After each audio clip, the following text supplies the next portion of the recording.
नमस्कार, बहुत स्वागत है आपका न्यूज 18 के डिजिटल प्लेटफॉर्म पर। मैं हूं प्रशांत कटारे और बात इजराइल हमास युद्ध और इस युद्ध के बीच हमास के चंगुल में फंसे इजरायली बंधकों की, जिनमें कई बंधकों के जीवित ना होने की आशंका भी बनी हुई है। तो चलिए विस्तार से बताते हैं आपको। दरअसल गाजा में बंधकों की स्थिति गंभीर हो गई। हमास ने 47 इजरायली बंधकों की तस्वीर जारी की है, जिनमें से ज्यादातर के जीवित ना होने का दावा किया गया है। हमास ने कहा कि नेतन्याहू सरकार ने युद्ध विराम समझौते को ठुकरा दिया, जिससे बंधकों की जान खतरे में पड़ गई है। अब गाजा में चल रहा इजराइल हमास युद्ध एक बार फिर बेहद खतरनाक मोड़ पर पहुंच गया है। हमास ने शनिवार को एक तस्वीर जारी की, जिसमें 47 इजरायली बंधकों को दिखाया गया है। दावा तो यह भी किया गया है कि इनमें से ज्यादातर इजरायली बंधक अब जिंदा नहीं हैं। यह तस्वीर विदाई संदेश के तौर पर साझा की गई है, जिससे यह संकेत मिलता है कि बंधकों की जान खतरे में है।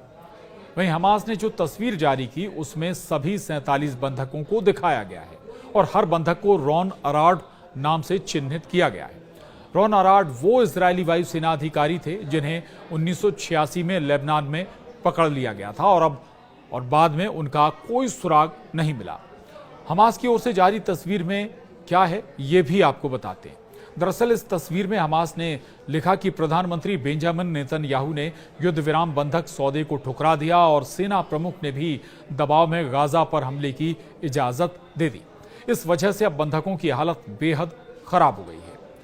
वहीं इजरायली अखबार वायनेट के मुताबिक 47 बंधकों में से केवल 20 के जिंदा होने की संभावना है, जबकि 2 की हालत नाजुक बताई जा रही है। वहीं बाकी के मरने की आशंका है।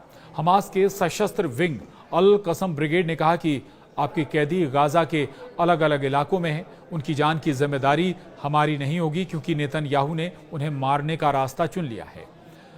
उन्होंने धमकी दी कि अगर इजराइल का हमला जारी रहा तो बंधकों का हश्र भी रॉन अराड जैसा ही होगा, यानी ना जीवित मिलेंगे और ना ही मृत। इससे पहले जनवरी से मार्च 2024 के बीच हुए युद्ध विराम में हमास ने 30 बंधकों को छोड़ा था, जिनमें 20 नागरिक, 5 सैनिक और 5 थाई नागरिक थे। इसके अलावा 8 मृत बंधकों के शव भी लौटाए गए थे। मई में उन्होंने एक अमेरिकी इजरायली बंधक को संकेत के रूप में रिहा किया था। हमास के बदले में इजराइल ने उस दौरान 2000 कैदियों को रिहा किया था, लेकिन मौजूदा स्थिति में तनाव फिर से चरम पर है। दूसरी ओर इजराइल अब पहले से ज्यादा आक्रामक है और गाजा में नागरिकों से शहर खाली करने को कह रहा है। तो गाजा में रहने वाले नागरिकों के सिर पर बारूदी खतरा हर वक्त बना हुआ है। एक तरफ खाद्य सामग्री की भारी कमी हो रही है, तो दूसरी तरफ स्वास्थ्य व्यवस्थाएं भी इजरायली बमबारी में पूरी तरह से चरमरा चुकी हैं। इधर एक बार फिर गाजा सिटी में शुक्रवार देर रात इजरायली हमलों में कम से कम 14 लोगों की मौत हुई। इजराइल लगातार अपने हमले तेज कर रहा है, नागरिकों से शहर खाली करने की अपील कर रहा है। इसी बीच पश्चिमी देशों में भी गाजा युद्ध को लेकर नाराजगी बढ़ रही है। कुछ देश अब संयुक्त राष्ट्र महासभा में फिलिस्तीन को स्वतंत्र देश के रूप में मान्यता देने की तैयारी भी कर रहे हैं।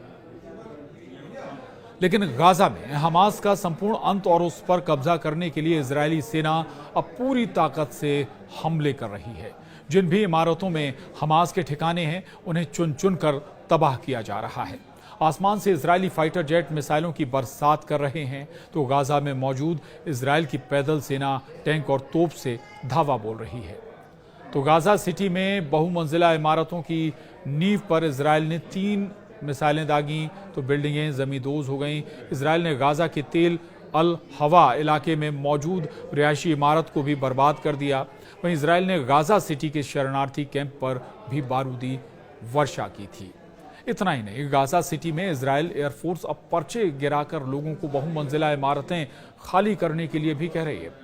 खाली इमारतों को जबरदस्त बमबारी कर बर्बाद किया जा रहा है। गाजा में जिस तरह से इजराइल नरसंहार कर रहा है, इजराइल का विरोध तेज हो गया है। यूरोपियन यूनियन ने इजराइल पर नए प्रतिबंध लगाने का फैसला लिया है, तो ब्रिटेन, फ्रांस और कनाडा ने इजराइल के हमले की आलोचना की है। ब्रिटेन और फ्रांस के इस फैसले से न सिर्फ नेतन्याहू बल्कि ट्रंप भी भड़क गए हैं।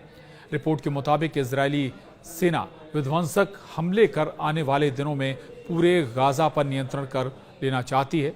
सूत्रों की माने तो इजरायल बाद में गाजा का विलय कर ग्रेटर इजराइल का निर्माण करने का मकसद पाले हुए है। लेकिन इजरायल का ये सपना इतना आसान भी नहीं है। हालांकि इतना जरूर है, कोशिश जरूर है कि जो बंधक हैं उन्हें जल्दी से छुड़ा लिया जाए, क्योंकि जैसे जैसे समय बीतेगा और जो बंधक हैं हमास के पास, इजरायली बंधक हैं, उनके जीवित रहने की संभावनाएं धीरे धीरे कम होती जाएंगी। आज के लिए इतना ही। नमस्कार।